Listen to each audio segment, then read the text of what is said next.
Hello. Now we are going to explain you the stimulant drug and the effects that they have. What effects have stimulant drugs? Stimulant drugs are any drug that excites any bodily function, and especially the nervous system and brain function. Now there are different types of drugs. We classify it. No sé por qué Jato solo. There are some different stimulant drugs, and we classify it into legal stimulant drugs and illegal stimulant drugs. And we choose some different types to try to explain you. But firstly, I'm going to talk about illegal drugs, which are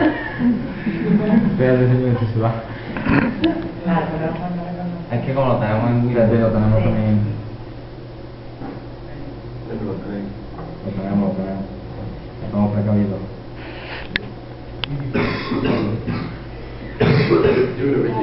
Sí. ¿Eso que es como un vídeo? Un vídeo lo vamos parando, ¿no? y lo vamos parando para que... Sí. No, porque también puede haber la posibilidad de que se escuche. Sí. Now I'm going to talk about illegal stimulant drugs. One type of illegal stimulant drugs are methamphetamines, which are strong drugs which are illegally manufactured. They can produce some diseases and they occur as crystals. They produce some diseases like the increase of nervousness, irritability, paranoia, and they can produce also Parkinson's disease. Now there's another type of legal drug, which are the cocaine. Cocaine is another type of strong illegal drug which is illegally manufactured. Some people snort this powder to get high, while others dissolve it into water before injecting it. And now another type of cocaine, which is crack cocaine. It occurs as a crystal. It's another type of illegally drug, and they can produce psychological or physical damages, and they can produce also an intense depression. And people who use this cocaine usually has a short life, and they don't eat or sleep properly.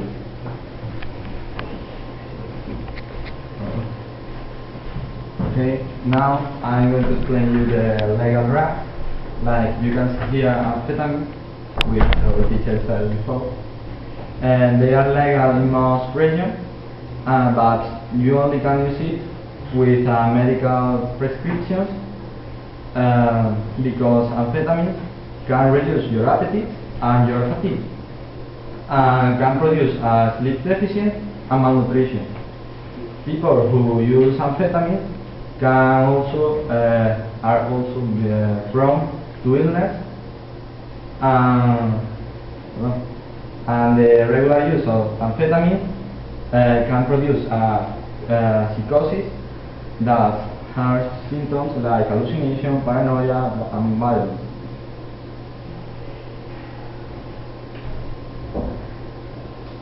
Now I'm going to explain the drug.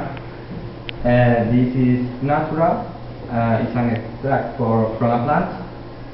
It has the same structure as methamphetamines, but the effects in our central nervous system are less than methamphetamine. It contains steroids, and steroids can produce in your body some problems that can be permanent. You can lose hair and can become sterile. for example. There are other problems. When you use ephedrine while you are growing, you can produce a range or a physical change.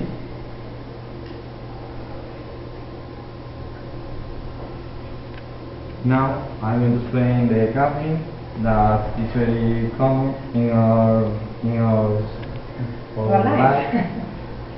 And this chemical we can find it into coats, coffees, some different elements.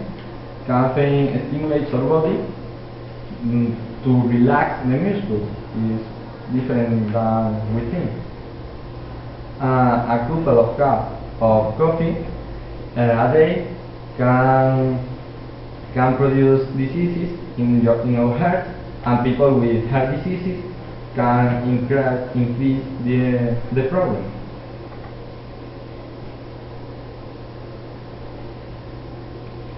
Finally, we are going to explain the nicotine that is also very usual in our life. It's very, very, very addictive, and it's why people cannot stop smoking. The body immediately reacts with the nicotine and increase our heart rate and blood pressure. Smoking damages your immune system and can affect every part of our body.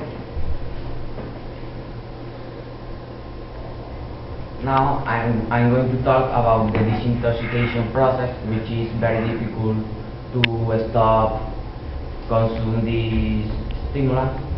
For example, the first step is medical treatment, which consists into going to the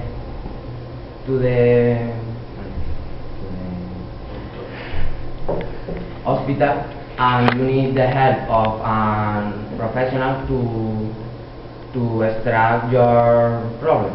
Then there is a psychological treatment. It is the most important process, because you want to go to the psychologist, and you know that you don't want to smoke or consume these drugs, but you need to your mind need to stop thinking on it. Then there is the social and familiar help, which is very important to overcome these problems. Then the groupal therapy, where you talk with other people like you which have these problems and help you to stop consuming these drugs.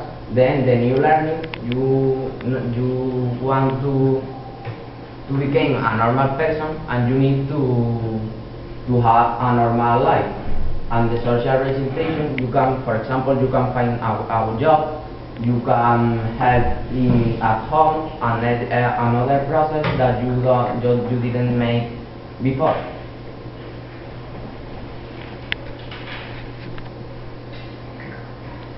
This chart shows that there are the majority of people who consume drugs.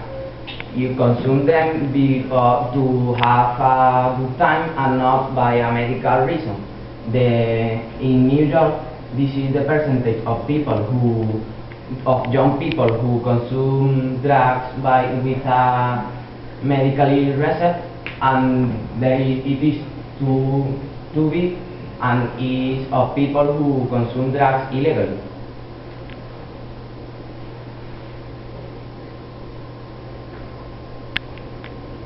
Now I'm going to explain the graph, like you can see here. People, this is a graph from students, and they use the drugs not for fun, like with help, to have homework and other reasons that we don't know why they use them. And finally, Could you come back?